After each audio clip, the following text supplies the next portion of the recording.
So welcome to the AICWA Future Focus Conference. I have Dion, CEO of the Institute, with me this morning.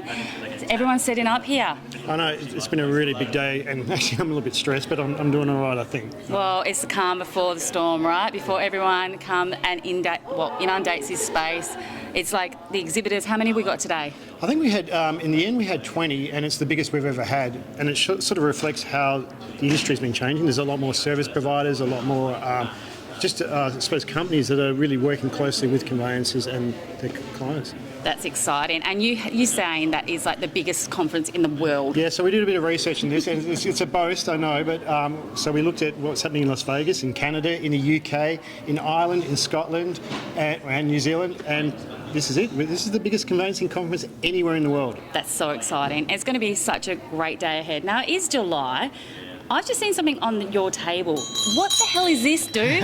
What is this going to be for? Well, that's from rounding all the delegates, because, you know, they're like cats. You got to herd these cats, you know, and you're going to bring them into the room, so that's what it's for. So it's not Father Christmas? No, it's not Father Christmas. No, not Christmas in July. Okay, all right. Well, won't hold you back. You're going to be a superstar TV show extraordinaire. Going to be interviewed by Ash, so won't hold you back. Thank you for today. Thanks, Sarah. Enjoy. Thank you. And Season 2, Episode 1, thank you very much for joining us for this new season. We're here with Dion, AICWA, and you sponsored this season, thank you very much. And here we are at the conference, Future Focused. What does Future Focus mean? So for us, it's trying to prepare ourselves for the future, and what I mean by that is we see the sustainability for conveyancers. There's a place for them, at an important place, because they're consumer advocates. So how can they be better consumer advocates? And we want people to reflect what their legacy is going to be from a business perspective, and then think about the future. And so that's a rough take on it. And I've heard a few people have said that this is the biggest conveyancing conference in the world. Yeah, so we knew... And done in Perth, WA, so congratulations, Yeah, mate. so Perth, WA is hosting, yes, the largest conveyancing conference anywhere in the world. And this is not just any old boast. So what we did was we looked into it, and we saw what was happening in Canada, in Ireland, Scotland, the US. Las Vegas is always where the big ones happen, and nothing compares to this, which is kind of strange, because conveyancers just don't have that same sort of presence.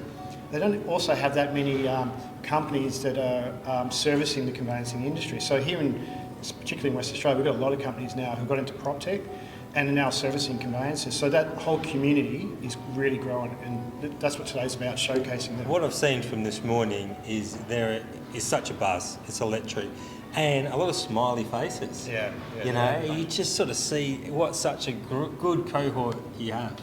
Yeah, and that extends to also the exhibitors who are here. A lot of them actually are now working with each other and developing solutions together.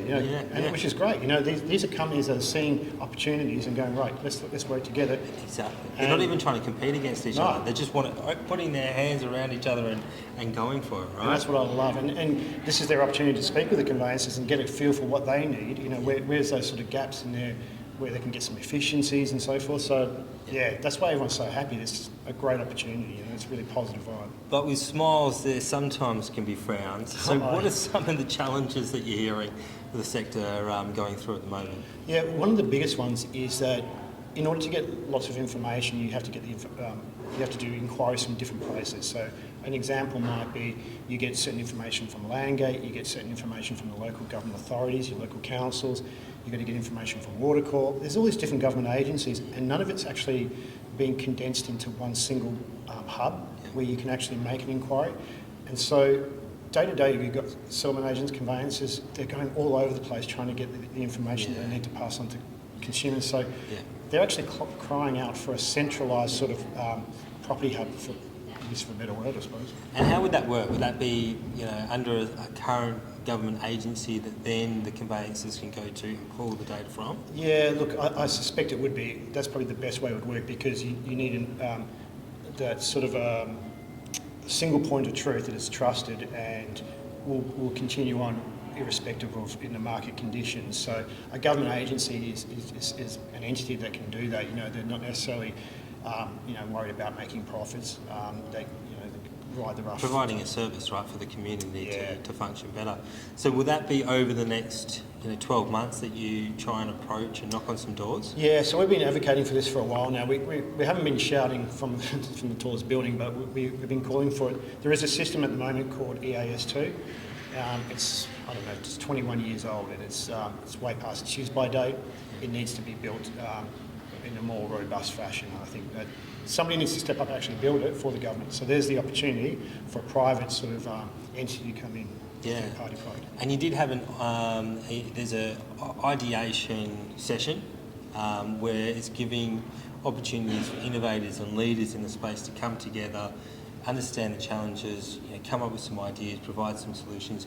Are you hopeful that that can start to create a pathway forward for collaboration? Yeah, definitely. That's exactly why we did it, and we wanted to get that conversation started between these individuals, and these service providers, where they, I might catch up for a coffee later on and say, look, how about I spend some time with you? I just want to understand some of your challenges. So today was really about building relationships and fleshing out some potential ideas. Yeah. So we came up with a few. It's great that you're future focused, and is this going to be a part of your theme moving forward over the next few years, to have that innovation and that future focus part of what you guys do? Yeah, I think so. I think it's really important. I think, and like what happens at the PropTech Hub, leveraging off what you guys are doing and inviting you to come in and, meet with our exhibitors and even sit down with our delegates is really important. So I think, we might not necessarily be doing a great deal of it. We'll probably be leveraging off the likes of yourself, because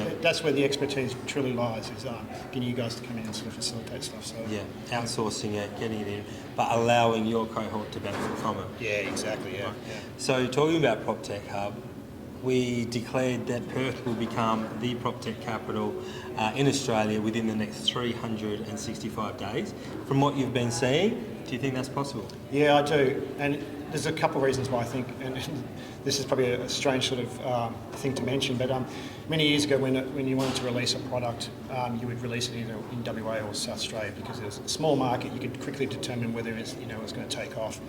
WA is this little market where you can come up with an idea and see whether it's going to grow and take off, and then release it across the nation. So I think we are a real incubator here in Western Australia. We've got a lot of people who are looking at different aspects of what we do across property. So whether it be mining's part of property as well. The building industry. There's a whole sort of world out there. There's a peripheral sort of bunch of I suppose businesses that support property in different ways, and they're screaming out for solutions, and WA is a great place, great incubator. Absolutely. Imagine that, hundreds of innovators here, creating all these solutions, working together, building the first part of that tech and then scaling it internationally. And you can be lean and mean here in WA as well. Yeah, absolutely. Forget about the pen. Thank you very much for being on episode 1, opening up this season. We are so excited to be here and so excited to start interviewing other people at the conference. So keep tuned and keep watching the next episodes to come. And thank you for watching. Thank you, Dion. Thank you.